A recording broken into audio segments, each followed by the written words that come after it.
Et salut à tous, c'est Ultima. Je vous propose aujourd'hui une vidéo sur le jeu Ruin King qui est sorti, donc le jeu inspiré de League of Legends. Et j'ai décidé de faire une vidéo dessus parce que c'est un jeu où on a énormément, on a pas mal de théorie crafting. Et c'est presque dommage dans le sens où le jeu a beaucoup de possibilités justement en termes de théorie crafting. Beaucoup de builds différents, beaucoup de façons de jouer différentes, beaucoup de mécaniques différentes. Par exemple, ne serait-ce que sur la jauge de tour par tour, qui peut être vraiment intéressante à jouer. Le problème, et c'est pour ça que je ne ferai pas d'autres vidéos, je pense, sur ce jeu, c'est que le jeu est trop simple en soi. Il n'y a pas de contenu vraiment difficile quand on arrive à la fin du jeu.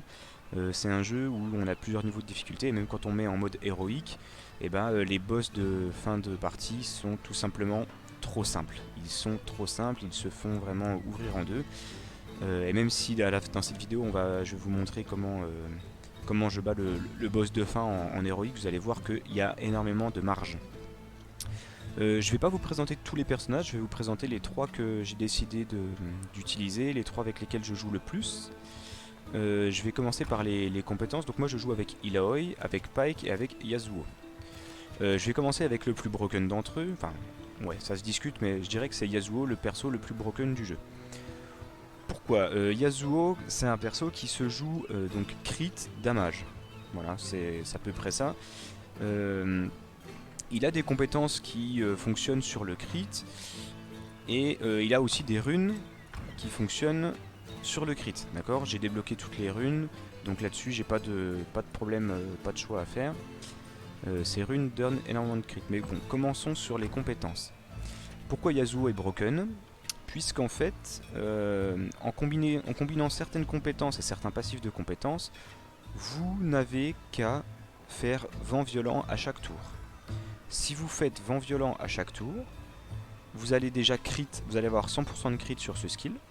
Donc le spell va faire un truc comme 7 ou 8 fois 4 à 5 de dégâts. Donc c'est incroyable en termes de dégâts, à chaque tour il va faire ça. Il va vous faire regagner de la vie grâce à cette maîtrise là. D'accord, ça va vous faire regagner entre 3 et 4000 points de vie partout. Et ça va vous faire stacker tous vos effets d'impulsion, ce qui fait que si vous faites taper, vous allez regagner tout votre survoltage, ce qui va rendre votre vent violent facile à spammer puisque vous avez du survoltage. Voilà. Donc ce spell à lui seul rend Yasuo broken. Faut savoir que Yasuo il a assez de maîtrise de crit parce que là par exemple vous voyez sur mon sur mes statistiques en critique j'ai 65. Mais il faut savoir que les vents violents ils ont 35% de chance de coup critique supplémentaire. D'accord, puisque de base le spell a 5% de chance de plus, mais ici on a 10% de chance de plus, et là 20% de chance de plus, donc au total plus 35%, ce qui monte à 100% le taux de critique de ce spell là.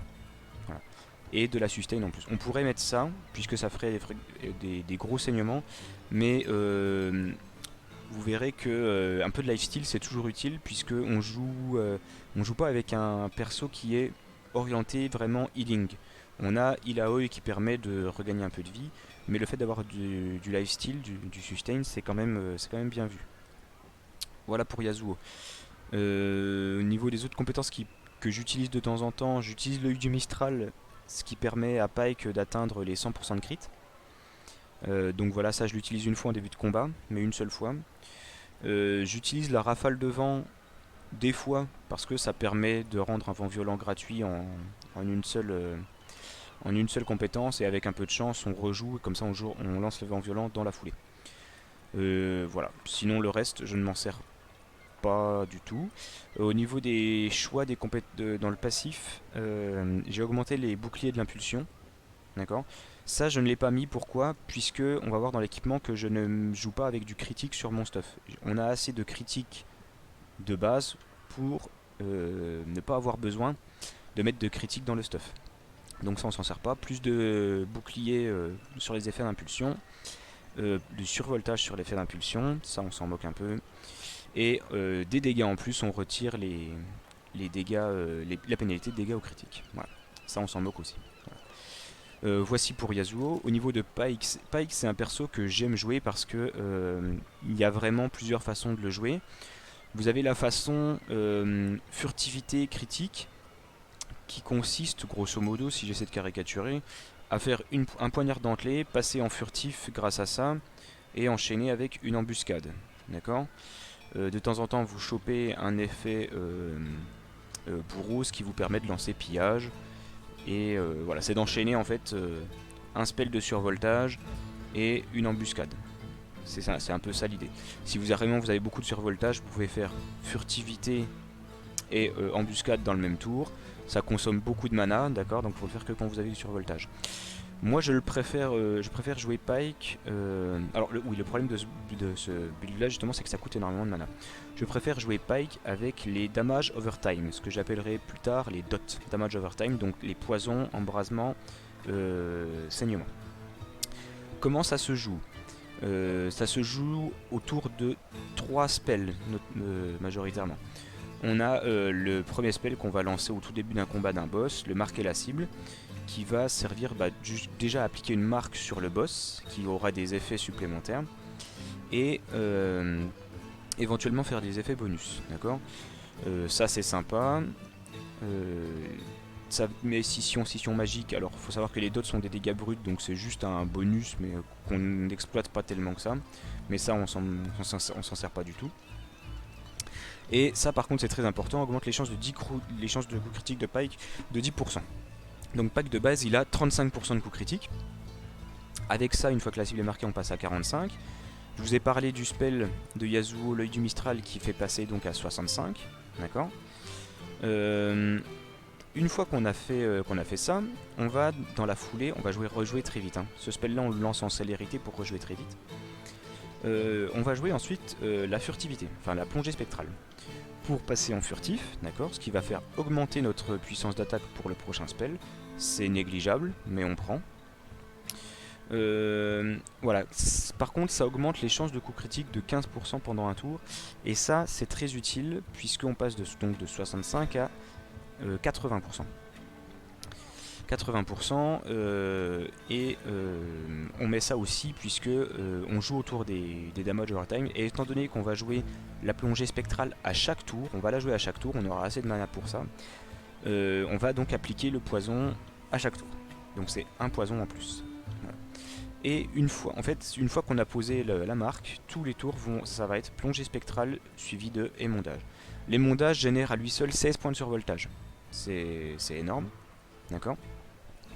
Il applique donc le poison, il applique le saignement, d'accord. Donc ça fait 2 damage overtime. Et pour être sûr de pas manquer de mana, on a ça. Les tics de saignement et poison génèrent des points de survoltage. Donc vous allez voir que Pyke il est jamais en mal de mana. On va pouvoir spammer la plongée spectrale à chaque fois. Voilà pour ça. On n'utilise pas le harponnage, même s'il synergise bien, on n'a pas spécialement d'effet. Enfin, on perd des dégâts par rapport à tous les damage overtime, donc non. Et enfin, Illaoi. Illaoi, c'est... elle fait un peu tout, elle tank, elle fait un peu de dégâts et elle soigne. Elle soigne... Alors déjà, elle tank parce qu'elle a la provocation. Ça permet de prendre les attaques ciblées. Il faut savoir qu'en termes de pool de HP, elle a 17 000, là où Yasuo n'a que 14 000, enfin que 14 000, il a déjà 14 000, et Pyke a 10 000. Donc elle tank un peu mieux que les autres, et surtout elle a des effets qui s'activent quand elle se fait taper. Elle génère notamment du survoltage. Voilà. Ses tentacules à chaque tour frappent à 250 par tentacule en dégâts bruts, et elle génère du survoltage également. Et Illaoi, on va chercher à faire quoi? On va chercher, encore une fois, on va jouer autour de 3 spells. On provoque d'abord, on met l'épreuve de l'esprit ensuite, d'accord. Ça permet de faire régénérer les autres champions. Il faut savoir que ça marche avec les dots de Pyke. Donc s'il y a l'épreuve de l'esprit sur le boss et que les dots de Pyke proc, Pyke regagne toute sa vie. En gros c'est ça. Et ensuite on va spammer l'âpre leçon. Pourquoi on va la spammer? Parce que déjà on va très vite avoir 6 tentacules. Ok. D'ailleurs, je pourrais peut-être plutôt jouer avec ça. C'est peut-être plus rentable. On va générer énormément de survoltage avec Ilaoi, donc on n'est pas obligé de jouer avec ça, mais on peut jouer plutôt avec ça, faire plus de dégâts. Donc ça, on va le spammer, pourquoi? Parce qu'on va... vu que c'est un sort rapide et que le temps est réduit de 50%, on va jouer très souvent. Si on joue très souvent, les tentacules frappent très souvent, et donc leur bonus également. Et ce spell là du coup permet de rendre aussi beaucoup de vie à l'allié le plus blessé. Il faut savoir que nos 3 persos ont une manière individuelle de regagner de la vie. Donc ça c'est le bonus en plus. Voilà, donc d'abord on met l'épreuve de l'esprit, non d'abord on provoque, épreuve de l'esprit et on spam l'âpre le sang. C'est un peu ça l'idée. Voilà, c'est pour les compétences. Au niveau des runes, j'ai tout débloqué, mais en gros ce qu'il faut savoir, ce qui synergise bien. Alors c'est dommage que Ilaoi n'ait pas de rune de crit. Mais bon, ce qu'il faut savoir avec Ilaoi, c'est que quand elle se fait taper, elle génère du survoltage. Elle a une chance de gagner un peu d'attaque, c'est négligeable, mais c'est toujours sympa. Et sinon, c'est des stats, c'est du soin, quoi. Voilà. Pour Yasuo, on est sur beaucoup de dégâts de coups critiques, de la hâte aussi. Yasuo a beaucoup de hâte. Son arbre de runes, Yasuo, il est pété, hein. Il est vraiment pété, il fait tout. Il fait du lifesteal, du coup critique, des dégâts, de la hâte. C'est incroyable. Et enfin Pyke qui a l'arbre le plus intéressant, puisque on a déjà ces 2 maîtrises là qui concernent les dots, donc qui permettent de lifesteal et de crit. C'est très important, c'est même primordial. Et ensuite on a des effets sur le crit. Ah oui, on a ces 2 trucs là. Coup critique applique saignement, coup critique applique poison. Ce qui fait que quand on va lancer notre émondage qui va crit lui aussi, qui va faire 3 crits, ça va à chaque fois appliquer 3 poisons et à chaque fois 3 saignements. En plus de ce qu'il applique déjà. Donc oui, parce que émondage c'est 3 coups. Donc 3 coups, 3 crits, 3 saignements, 3 poisons. Donc si on cumule sur les tours, il faut savoir que du coup un émondage en lui-même fait 3 fois 3-4 dégâts, plus 3 fois 3-4 dégâts.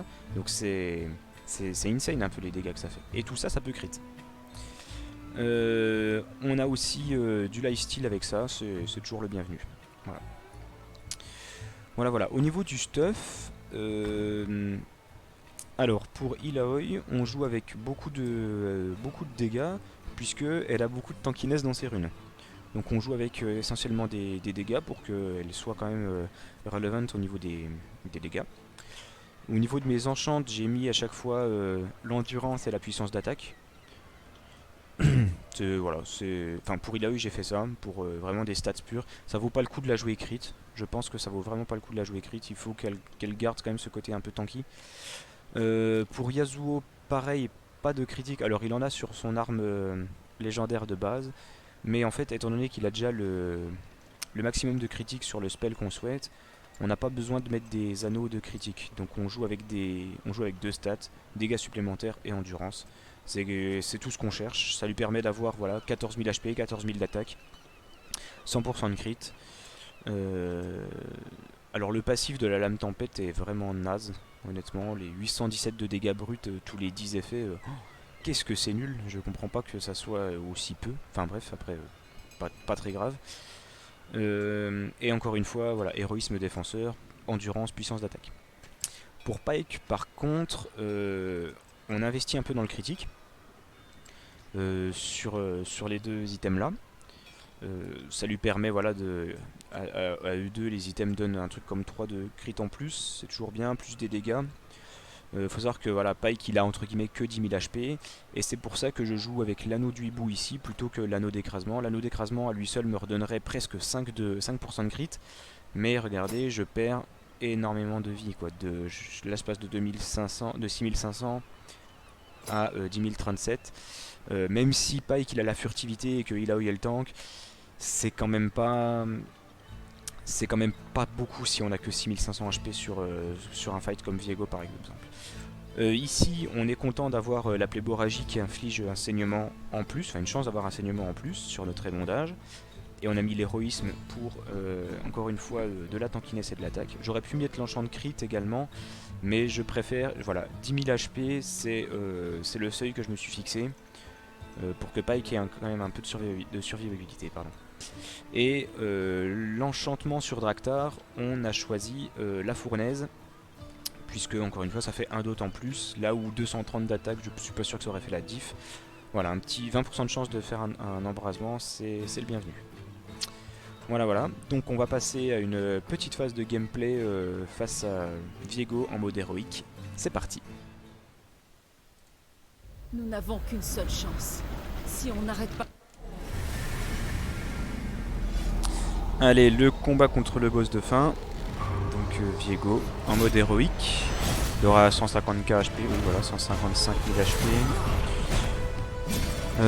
On commence avec Yasuo. On va commencer par augmenter le crit de tout le monde. Ça permettra à Pyke d'atteindre les 100% de crit sur ses poisons et ce sera pas mal. Pyke qui va commencer par marquer Viego. Ok, touché par la brume, ça fait un peu mal, mais ça va. D'abord on provoque. On rejoue. On le marque aussi.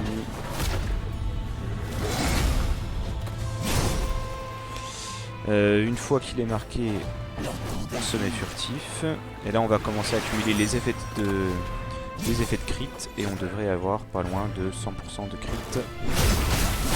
Voilà, on a crit. Donc on lui a mis en un seul tour, regardez. Hein. Alors en poison, on en a mis 1, 2, 3, 4, 5, enseignement 7 et un embrasement. Voilà, ça c'est en un tour. Yasuo maintenant, il fait ça. On met en puissance pour lui enlever son shield de la brume. Voilà. Donc là les dots vont faire sustain Pyke de manière assez énervée, on va voir. Illaoi elle a déjà regagné beaucoup de points de vie.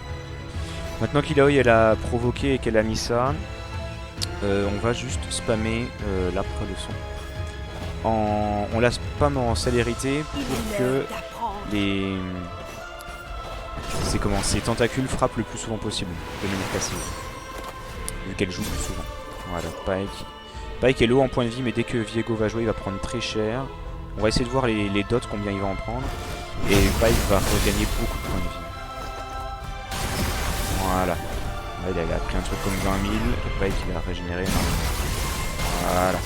Voilà. Là, Viego, il vient de jouer 2 fois de suite. Bah, il a pris l'équivalent de 3 tours de dot. D'ailleurs, il a plus de dot. Il a pris tous ses dots en un tour. Il a mis le linceul. Donc là, le linceul, c'est plus compliqué de jouer autour. On va pas utiliser les ultimes. Hein. On va essayer de jouer sans les ultimes. Je peux faire ça. Et normalement, ça va le toucher. À moins qu'ils mettent déjà les remplaçants. Non, ça va.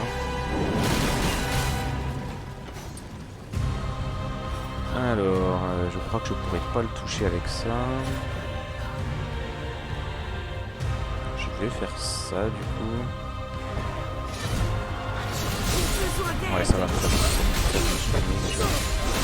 Ah. Il n'y aura peut-être pas de... On va envoyer les autres. Bon, Illaoi, il faut qu'elle sustain un peu. Je vais marquer.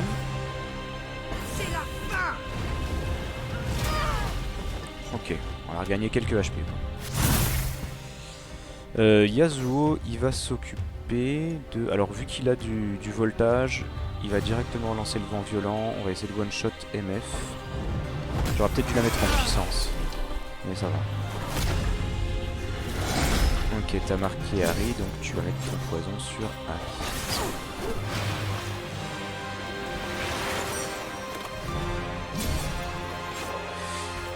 Allez, les poisons sur Harry. Voilà. Et Harry, normalement, elle va le faire au coup. Oh.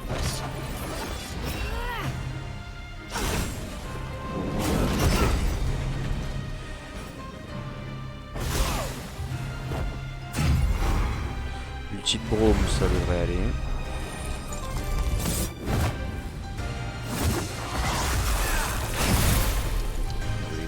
On va pouvoir régénérer tout ça. J'ai peut-être surestimé un peu mes dégâts de dot.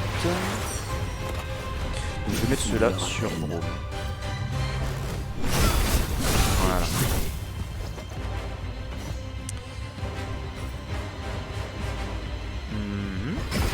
ça. Ah oui, non, effectivement, il n'y avait pas eu le tour. Donc elle va mourir, mais presque du coup. Bah, du coup, on va juste faire ça.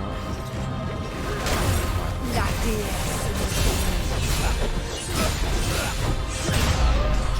Voilà, Yasuo qui finit le Brome. Et Viego, il va plus lui rester grand chose. Voilà.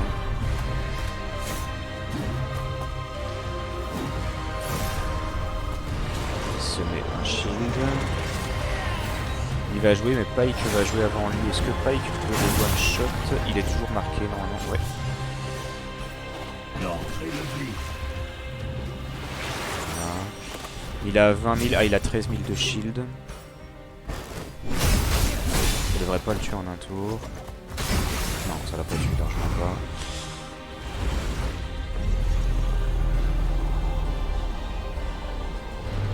Qu'est-ce qu'il nous fait?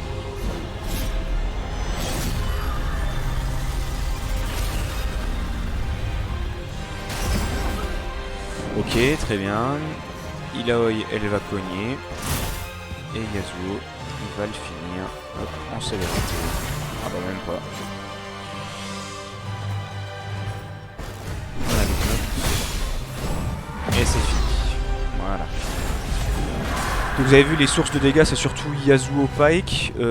Quand Pyke il arrive à mettre ses dots sur deux ou trois tours, ça fait vraiment énormément de dégâts. Yasuo il a juste à spammer les vents violents.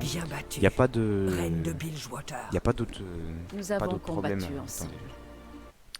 n'y a pas d'autre... pas forcément... Il n'y a pas énormément de choses à faire, je veux dire. Pour ce qui est de Illaoi, c'est juste qu'elle permet de provoquer, et avec sa base de HP, bah, elle peut tanker, elle a assez de sustain pour elle et pour le groupe, donc là-dessus il n'y a pas de problème. Voilà, j'espère que cette vidéo vous aura plu, je pense pas que j'en ferai beaucoup d'autres. N'hésitez pas à lâcher un petit commentaire, un petit pouce bleu, et puis à la prochaine, à plus.